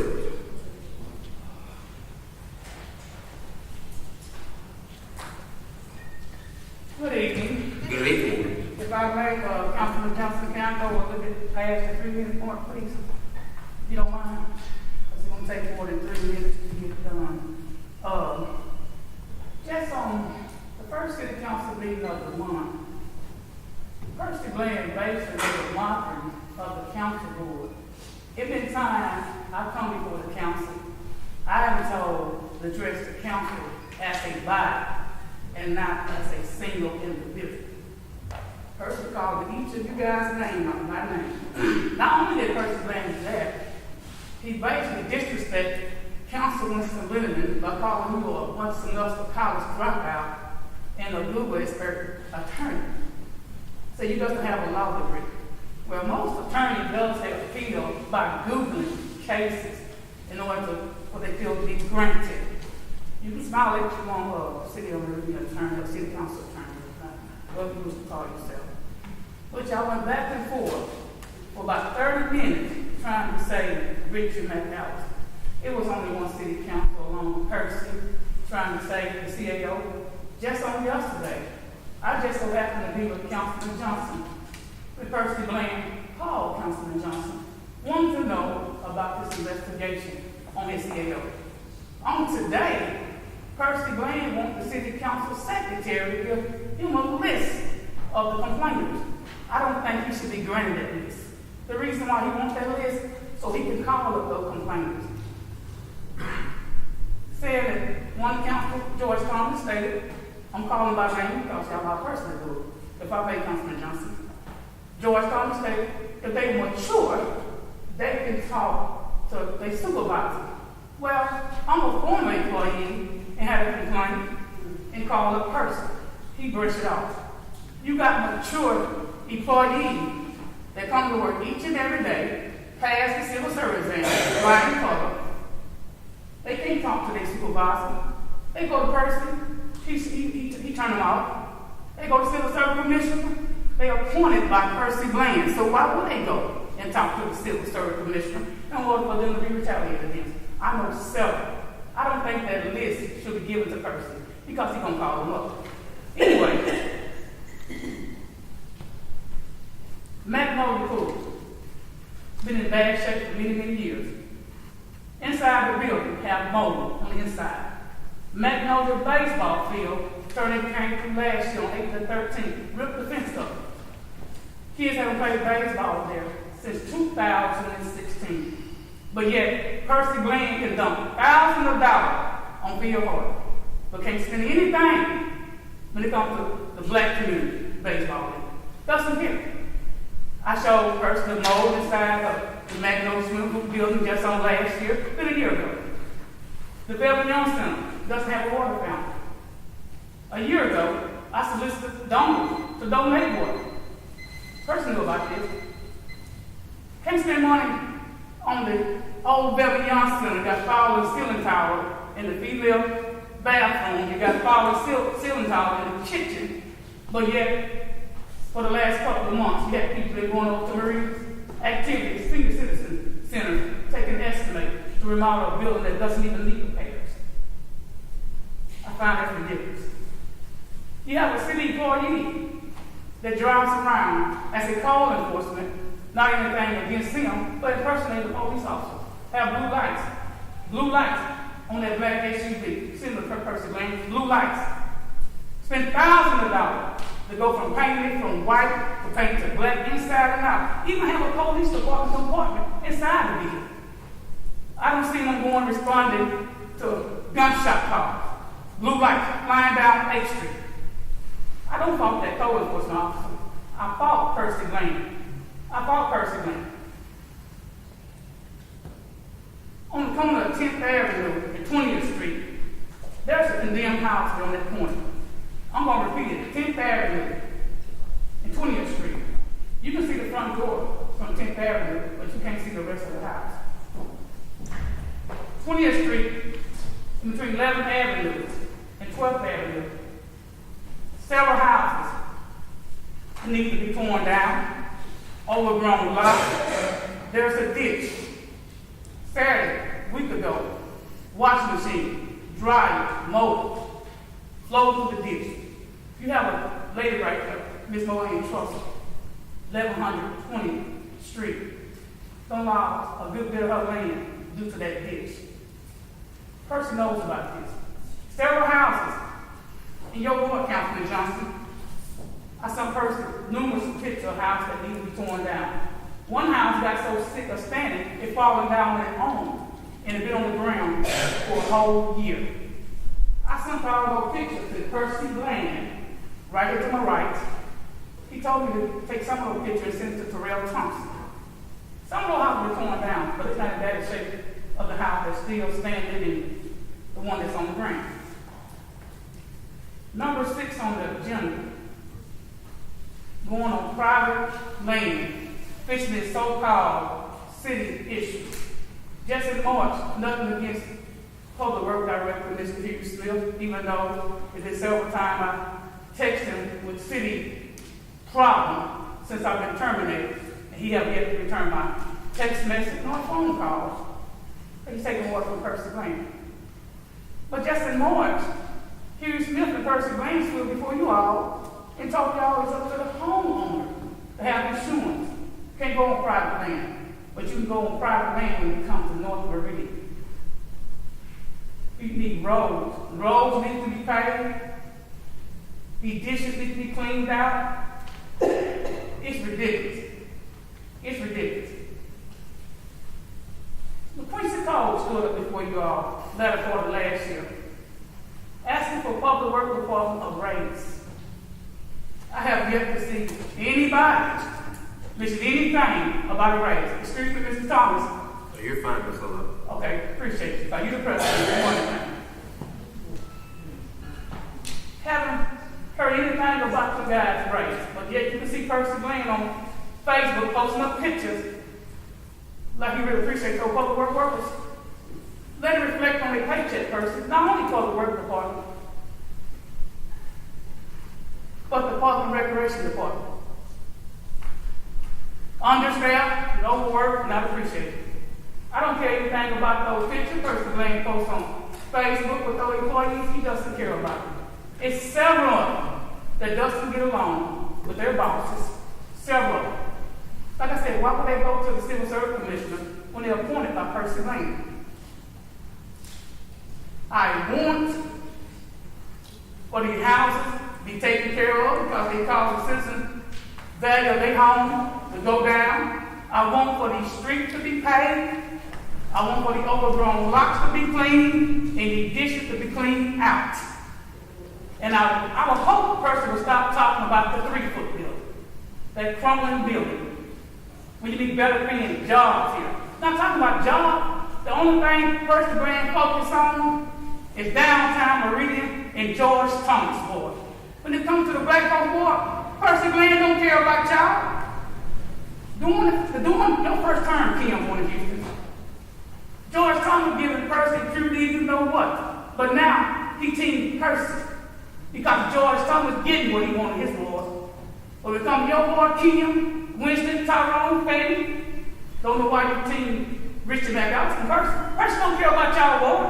The only board Percy Bland catered to is the Republican board, because I believe Percy Bland is a Republican himself. He has the title as mayor for Richard McAllister running the city. Appreciate your time. Thank you, Councilman Johnson. Thank you, ma'am.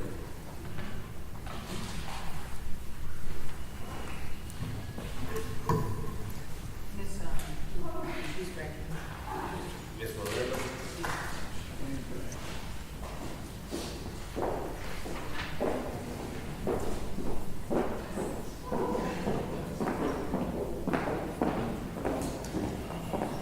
How are you? Evening. I'm not dead yet. That's good news. Amen. We still have radiator fluid in our water. I want you to know I went to Rush Hospital to get my blood tested for toxicity. And a Rush employee was sent for Rick Berry. I went at 5:30 in the morning because I didn't think my stalkers were stalking me for Rick Berry in the police department. And when I went in, I saw a girl fly in a car in front of me that's an employee of Rush Hospital. So while I was doing my intake, you know, that you have to do before you go into the ER, because I had blood in my stool, my husband's esophagus has, radiator fluid is deadly. You know that, right?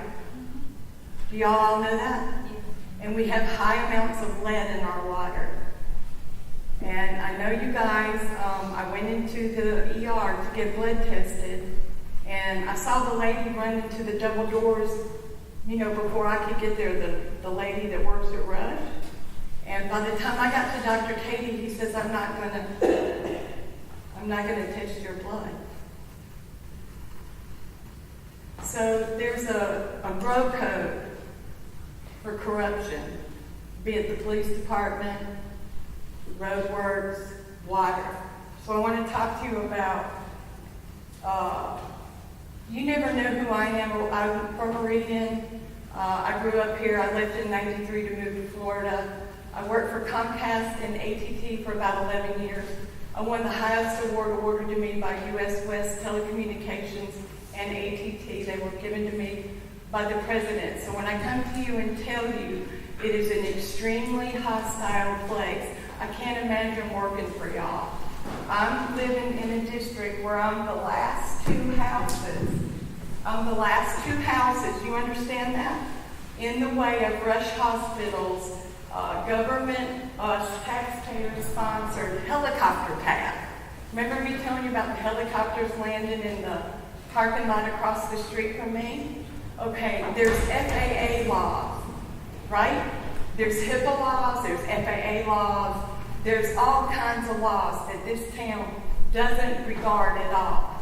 So I want to let you know the helicopter guy is dating a nurse at Rush Hospital, and she's from Clark County, and I have about 2,000 people from Newton, Neshoba, and Clark County stalking me.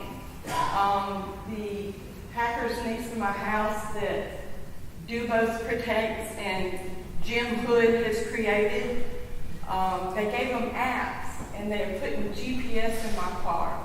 So when I went shopping, I could tell people kept breaking in my car, so I got a car camera, and the car camera showed a Manny Mitchell distributing truck breaking in my car. Okay? So I just want you to know the seriousness of what's going on. I have radiator fluid. After a meeting, I left here Mississippi MPNL, which he has a $127 million contract with. They came and turned all the street lights at my house. And I thought they were changing the bulbs. And then all of a sudden, these 3 packs of pit bulls, 3 of them, I woke up at 3 o'clock in the morning, had my cat, Uber, in his mouth, killing him like this, blood spraying everywhere.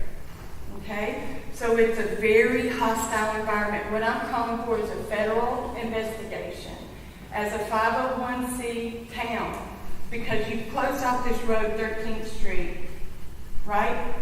If anything has been done not by HUD regulations, I'm going to make them bust that parking garage up and be compliant, because the next time y'all go, they come to you to rush these deals through before y'all come to a meeting to rip us off. Has anybody read the $30 million lease for the police station? Has anybody read the lease? Yeah. Can you raise your hand? You have? Y'all all read the lease? I have. Okay, so we paid $30 million for it. The reason I'm so interested in that is because my house was stolen by Thagard Berry, Hagwood, on the same day that happened. These people were on a roll, Rick Berry and Sherry Berry stealing. They were on a roll, boy. They stole my house. It went from $32,000, remember, to $300,000 in 4 hours. And the only thing that changed was the name from the Northerns to Rush Hospital Foundation. Rush Hospital let the helicopter land yesterday. There's an EMT banner on the fence. And every year they do it, they just haphazardly tie it up there. So when this Bell helicopter comes in, it got untied. It does it every year, and it goes straight up where he's landing a giant Bell helicopter. Just let me let you know. The only place that helicopter needs to land is on the roof of the trauma center, because you're going to have another $100 million suit against you. Like IHOP, remember the cow pasture pipe, and they didn't do the barb over the asphalt. You know, it was haphazardly rushed so that Dr. Kasha investment could, you know, reap the benefits of the November, December, January business. You remember the IHOP? Does anybody remember that? Because that was $60 million to fix the hole. And the EMT people and the FAA people that I spoke with cannot believe you're landing a Bell helicopter next to an above-ground liquid oxygen tank. Because, let me explain, when the jet crashes or the liquid oxygen goes up, do you know what puts out liquid oxygen and gas? Jet fuel? Not water. The FAA man told me that by the time a truck from either the airport, I showed him where the airport was on Google, and I showed him where the Navy base, he goes, mixing jet fuel with liquid oxygen is like one of the worst fires you could ever have. It will blow up that 5-story disabled handicap, you know, HUD building over there by me. It used to be the downtowner. It'll blow it up. Not just me. And it's going to be big trouble. I'm begging you, the jet doesn't need to land anywhere except on the top of Anderson's Trauma Center. End of story. Until Rick Berry poisons us and my husband and I are dead, then he and Chuck Reeves can get that property.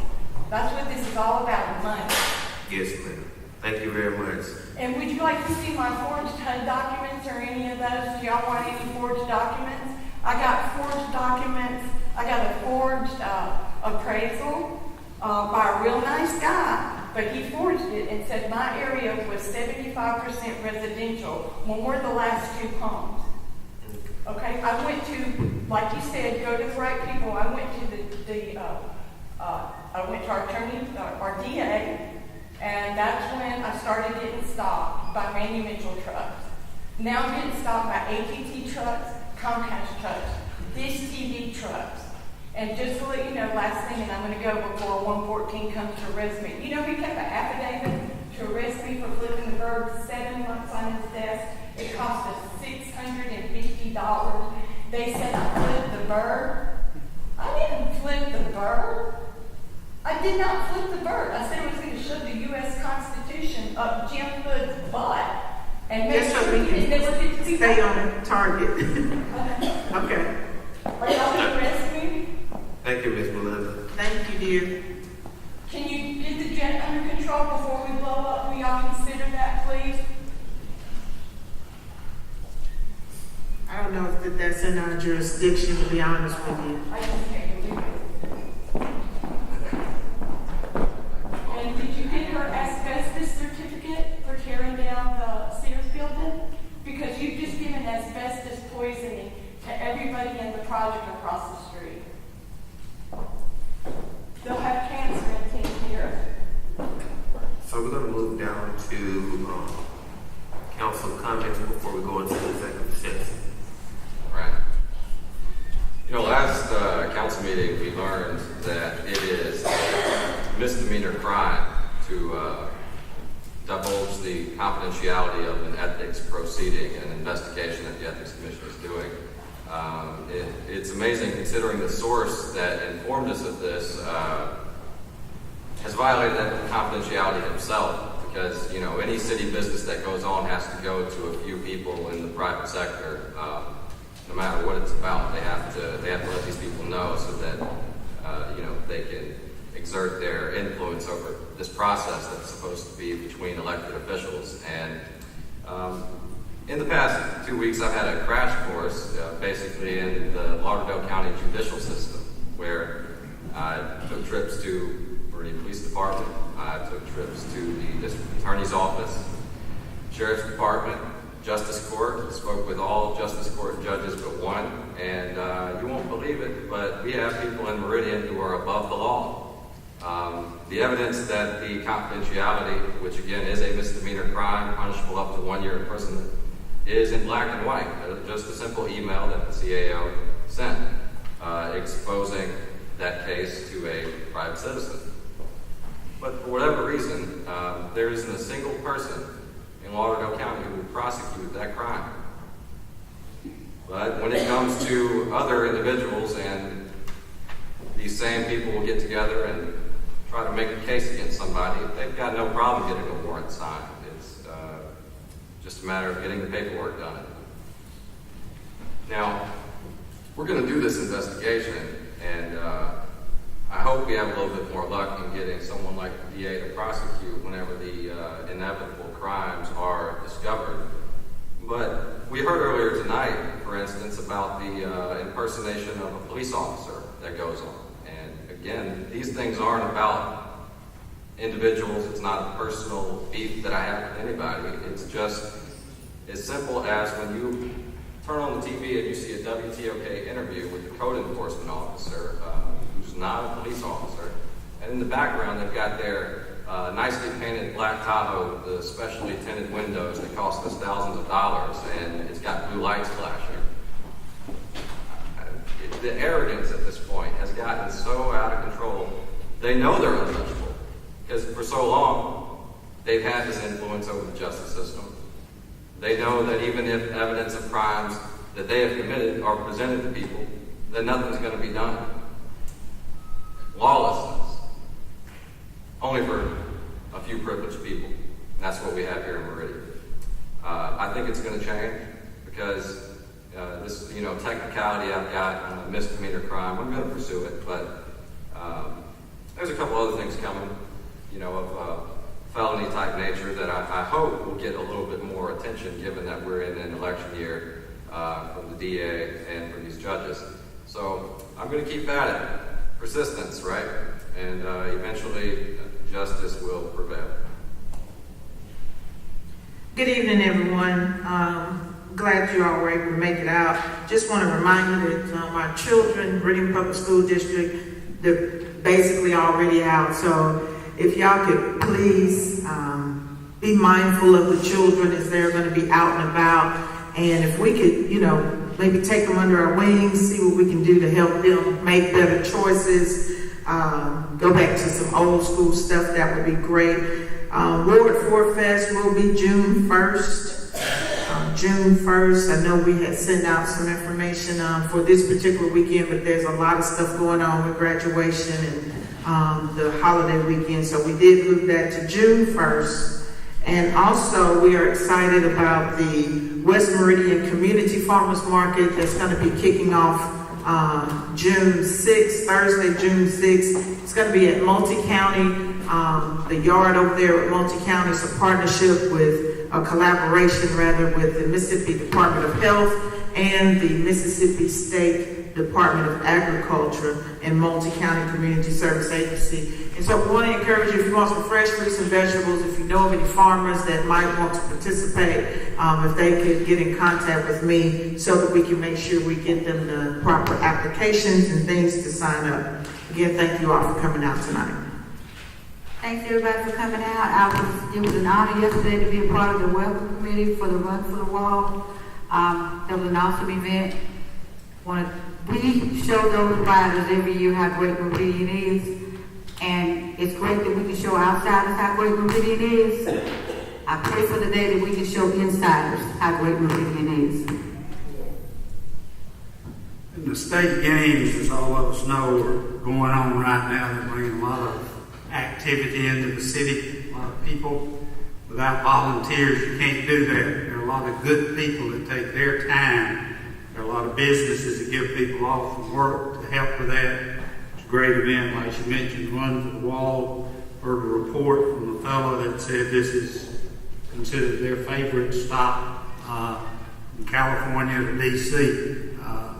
Again, a lot of people provide food, provide laundry facilities, provide a lot of help to a lot of people coming through here. I want to congratulate Hank Flory. The Board of Supervisors yesterday named the boardroom, the Hank Flory boardroom. Hank served honorably for several years. The Board of Supervisors did a good job, and I think it was a well-deserved thing that the Board of Supervisors did. I mean, wish for a lot of stuff, talk about a lot of stuff. Old saying, you can't catch a fish by wishing for it.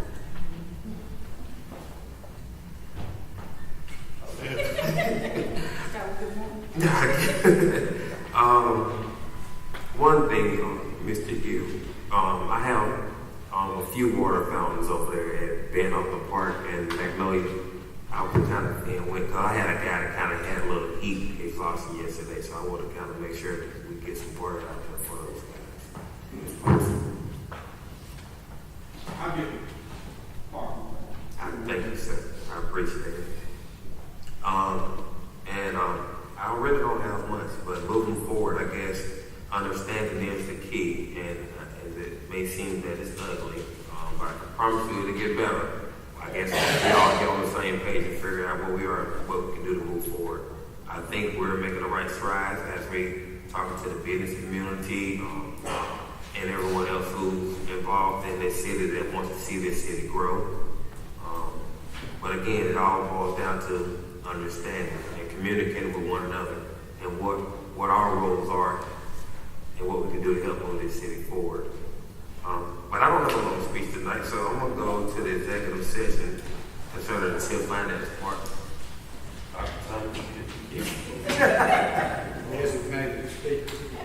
I move that we go into closed determination to decide whether or not we are going to stay in executive session concerning a community development, economic development opportunity.